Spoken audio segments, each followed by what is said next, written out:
Je, unajua Tanzania imekuwa mshirika wa mpango wa APRM tangu mwaka 2004? Tega sikio, jambo hili linakuhusu. APRM ni mpango wa hiari wa nchi za Afrika kujitathmini kwa vigezo vya utawala bora ulioanzishwa mwaka 2003. Hadi sasa, nchi 45 zimeridhia kujiunga na mpango huu. Tanzania ilijiunga Juni 2004 na bunge likaridhia kupitia azimio namba 18 Februari 2005.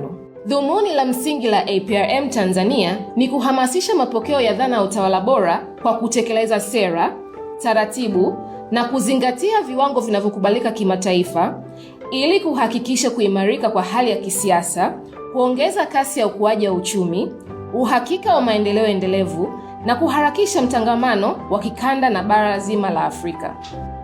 Katika kutekeleza shughuli zake, APRM hufanya tathmini katika maeneo 6 ambayo ni demokrasia na utawala wa kisiasa, utawala na usimamizi wa uchumi, uendeshaji wa mashirika ya biashara, maendeleo ya kijamii na kiuchumi, utawala wa kielektroniki serikalini na uwezo wa nchi kukabiliana na mishtuko na majanga. Matokeo ya hamasa hii huchochea utawala bora na hatimaye kuharakisha maendeleo endelevu kwa wananchi. APRM ni yetu sote, utawala bora kwa maendeleo endelevu. Toa maoni yako na usisahau kusambaza ili wengine pia wajifunze.